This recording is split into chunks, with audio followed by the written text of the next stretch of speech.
If you ever spent any reasonable amount of time playing games, you've definitely come across the review Goliath that is IGN. If you've somehow clicked on this video and you don't know anything about IGN, they're not exactly known for their reliability. In fact, they regularly overrate some of the worst slop that has ever hit the gaming sphere. So, what then should we make of IGN underrating a game by such a large margin? What makes this such a massive statistical outlier? Is this game really as bad as the reviews make it look? Can we trust IGN?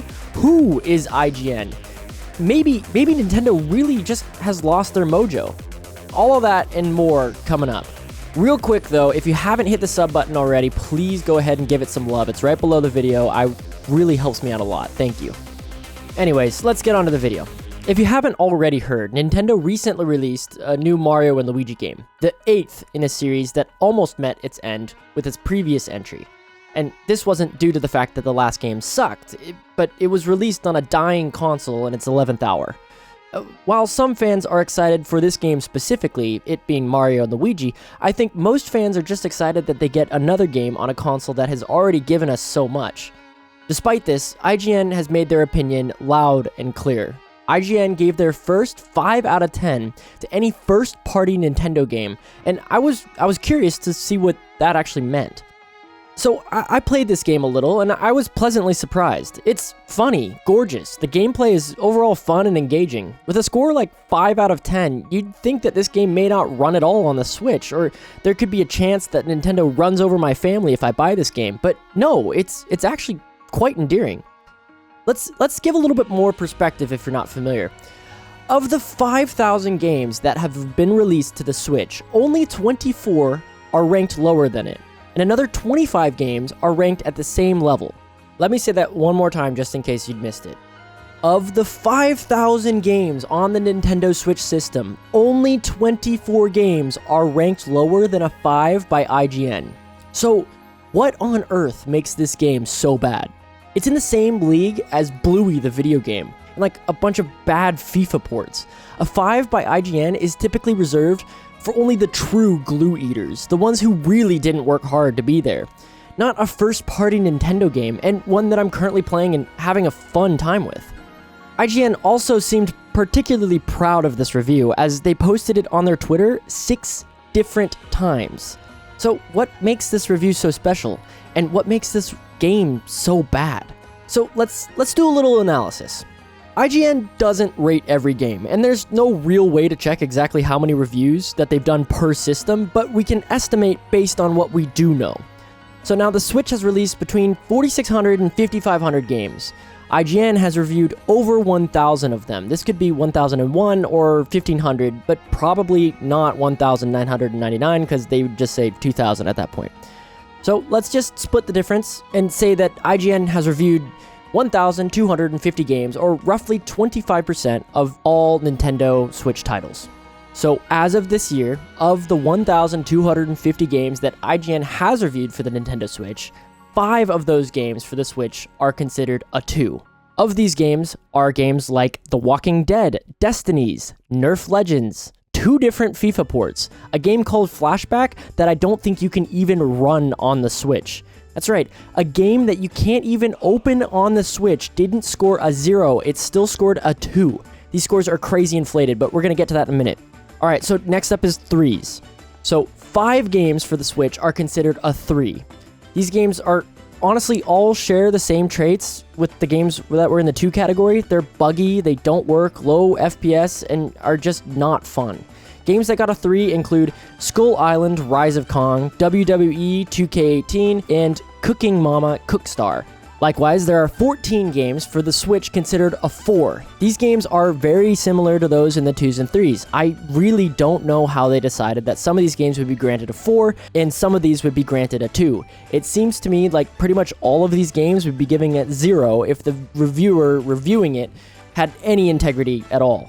It seems like the reviewer really just either woke up in a better mood to grant some of these games a 4 rather than a 2 or a 3. There's nothing special about these 4s that make them 4s, that's what I'm trying to say. Regardless, the games that are in this category are Bluey the video game, something called Alone in the Dark, the New Nightmare, multiple other FIFA ports, and Funko Fusion. Many of the games, the reporter reports the game either crashing or just doesn't even turn on the Switch. I really don't understand how you could give a game that doesn't turn on more than a 0. And yet, here we are. Okay, so of the 1,250 games that IGN has released, 25 of these games are considered a 5. We've gotten to the brothership category. Much like the 4s, however, I don't really know what distinguishes these as 5s. Nearly all of them have reviews that absolutely rip the game to shreds.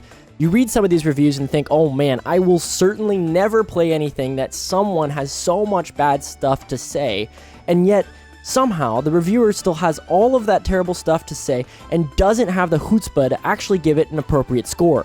And yet, this is where brothership falls. I don't think I need to remind you, but 5 is halfway to 10, and yet all of these games in the categories and the ones before it scream, stay very far away from these games. But they're 5s, they're halfway to 10.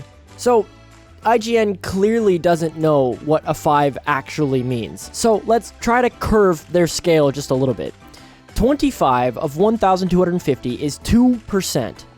2% of all games that IGN has ever reviewed for the Nintendo Switch have ever gotten reviews so bad, have made their reviewers so upset that they've been given such a bad score. These scores are reserved for the games that didn't just miss the mark a little bit. These scores are for games that could potentially make the system better if they never released. Have you ever been to Epcot and gone to the Mexico boat ride? This is the equivalent of an IGN 5 out of 10. It would be better if it just wasn't there. Subjecting yourself or someone else to a 5 out of 10 is considered a cruel and unusual punishment in some countries. Derek Zoolander may never have recovered if Mr. Mugatu used one of these games from the IGN 5 out of 10 list instead of the hit single Relax by Frankie Goes to Hollywood. Have I made my point yet? Okay, so we've determined 2 things then. 1, games in the 5 category are a special kind of bad, and 2, brothership doesn't really fit any of the qualifiers that seem to define the other 5s. So, why is it there? Well, we've run into a unique quirk into IGN's review system. The games are not reviewed by a specific system, and they're not reviewed by a specific person. We don't know what IGN does and doesn't like because IGN is a company of reviewers that all have different opinions. And at a fundamental level, that's what a review is, an opinion. So with this in mind, let's get to know the reviewer of Brothership in particular. His name is Logan Plant. So Logan Plant seems like a nice guy. He just this year started working and publishing reviews for IGN. And I just want to say that everything following this is not my personal opinion of Logan, but just comments on his published work. I don't know the guy, I'm not making a statement about his character. That said, he clearly doesn't know what he's talking about when it comes to games. So I did a little bit of digging, and he has not only worked for IGN, but just a couple years ago, in 2019, he published some work with a different publication called Nintendo Wire. So during his stint in 2019 at Nintendo Wire, he gave Castle Crashers a 7.5 with the reasoning that the game lacked depth and that the checkpoints were too unforgiving. Had I known that this guy gave Castle Crashers anything less than a 9, I would have immediately thrown this guy's opinion into the bin as soon as I saw his name. But that's not what I saw. And actually, that's not what anybody saw.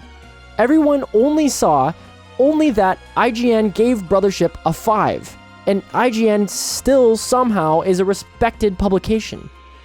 It blows my mind that big reviewers like IGN still exist and are respected like this. We are in the age of influencers, an age where I can know someone's likes and dislikes and get an opinion from someone who I already know thinks like I do, who plays games like I do, and who is impressed by the same things that I am and will recommend games that I know I'll probably resonate with. Now, for example, Bringle, a Paper Mario content creator, has been doing a playthrough of the Brothership game, and he has been having an absolute blast with the game. I can't imagine this guy rating this game in the bottom 2% of all games that he's ever played, and that's because I know the kinds of games that he plays. I know the kinds of games that he likes to play, I know how he likes to play games, and I respect his opinion. This little experiment breaking down all the statistics about IGN's different review ratings was fun, but it's also a good reminder to not take them seriously. These reviews are hiding behind a larger publication that obscures their individual opinions and presents them as a capital T truth. If you haven't seen the Ancient Donkey video about this, go check it out. It's really interesting and presents the hypocrisy in a way that I can't quite capture in this video. One thing that I really want to point out about something that he goes over in that video is the importance of a consistent reviewer. Consistency is such an important part of having a solid opinion about something. This doesn't just go for games, it goes for literally everything. You probably subconsciously already know this, but if someone is consistent in their analysis, you can use that analysis regardless of the recommendation, positive or negative, to understand if you'll like something or dislike something. So, with all of that said, I want to encourage you to have strong opinions about things, know why you believe what you believe, and be consistent about them too. Hey, thanks for watching. If you like this one, I have one more about the math that makes Pokemon impossible to balance. Go ahead and check it out. I've also opened a Patreon, so if you would like to support my work, I'd greatly appreciate you at least checking it out and seeing what's there. Thank you so much. This was the meaning behind an IGN 5, and I will see you next Sunday.